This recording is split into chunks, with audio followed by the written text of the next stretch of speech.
once again.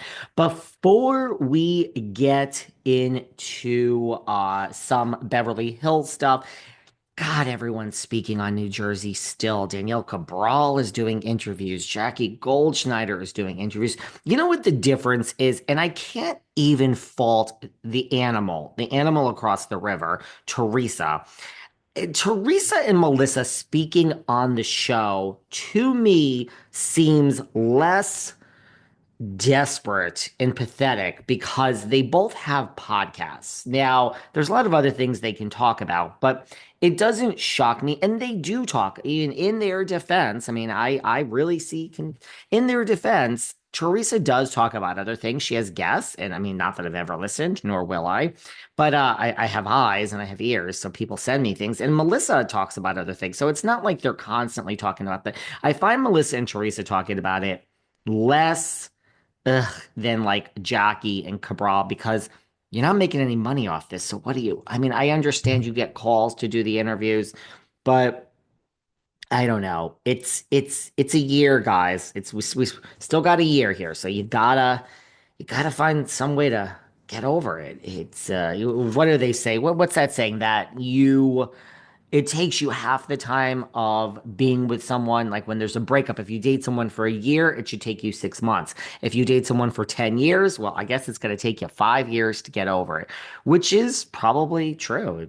If it ended for Teresa or Melissa, it probably would take them 5 years to get over. I got to say, Melissa, to me, I don't got no horse in this race. Melissa seems to be one of the most thriving without the show. She seems to be thriving and it doesn't come across to me as desperate. I don't know why. But some she just talks about some people just can't get off their high horses. They can't accept change or they can't invite new people in. She's talking about when she was on the show and obviously she's talking about Teresa and not even her majority of the show behind Teresa's back, but when we hire new cast members and she's saying they're almost insecure to have the change because then it means that you're not the head honcho anymore. And it's like, no, that's not how we move forward. She's saying how we keep things interesting is to get new cast members. I agree. That's how we keep this story moving. It can't be the same things, 10 things over and over, 10 times. Someone banged my head against the wall, so over it. She's kind of being funny here, Melissa. I mean, she really is. Uh, then she says about Jennifer Aiden and Jersey Mike's that she told us from day one, this is a nasty, not good human. I've said it since day one. I couldn't be happier. Oh, she's happy. I couldn't be happier, honestly, that everything got exposed, even with what got exposed online. Now she's talking about the bloggers again. The shit that was going on online would take this is all true, would take the souls from us because it would be 24 hours a day. And the whole cast would be like, where are we getting this from? And are these people working for someone?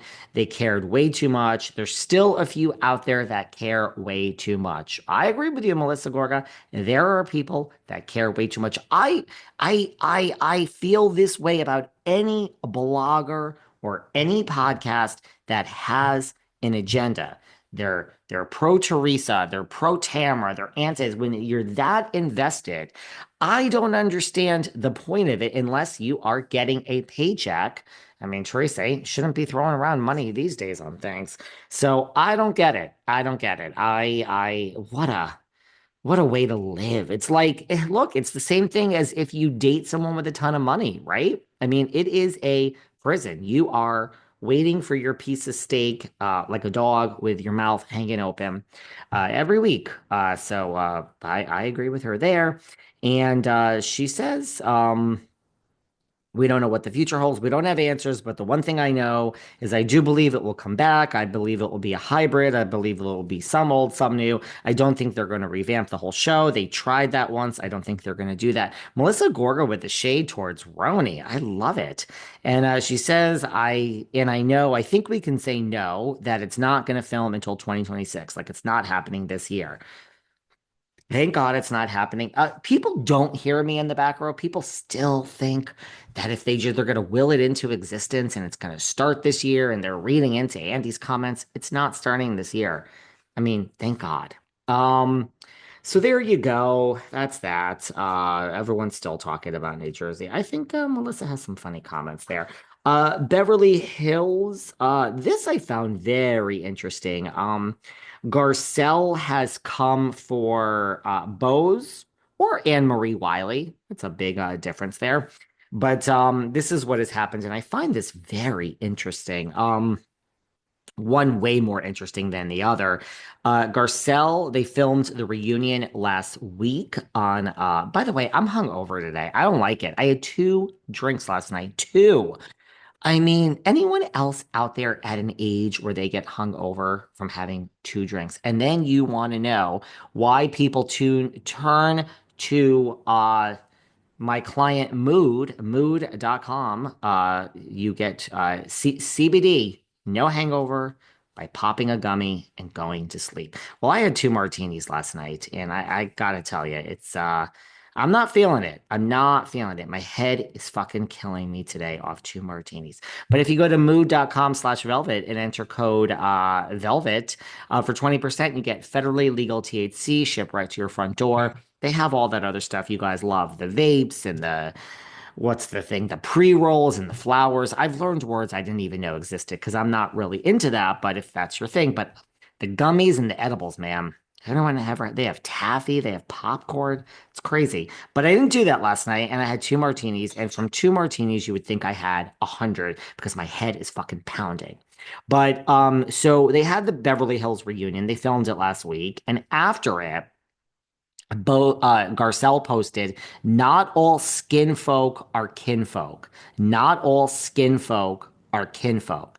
Now, there's only two people from Beverly Hills she could be talking about. A is Bose, and B is Annemarie Wiley. I find one of these very interesting. I find the other one, like, who really cares? Well, everyone has been wondering what she meant by not all skin folk or kinfolk. It was right after the reunion. So lots of people think that she is talking about Bose, that something happened at the reunion, that her and Bose are now in a feud. And let's face it, let's just boil this down. If they were in a feud, it's only involving one thing, or I should say one person, and her name is Dorit Kemsley. We know that Bose is her henchman. We know that Garcelle is the henchman for Sutton. And let's face it, there is no love lost between Garcelle and Dorit. And so if there are issues with between Bose and Sutton, it's because of Dorit. So some people think that not all skin folk are kinfolk is directed towards Bose because it was posted right after the reunion. To be honest with you, I find that kind of interesting. We can't have Kyle versus Dorit next season. I don't want to see Kyle versus Sutton. I feel like we already saw that. I don't want to see Sutton versus Dorit. We're seeing that now. We need something new. To Melissa Gorga's point, we can't keep seeing the same thing over and over and over. By the way, I also think it's funny that when Melissa was talking about Jennifer and saying she told us about Jennifer Aiden from day one, she talks about this whole dinner she had with Jennifer Aiden in the past, and that it just was like in between filming, or, and Jennifer Aiden came to the dinner and was like, at the reunion, we have to do this.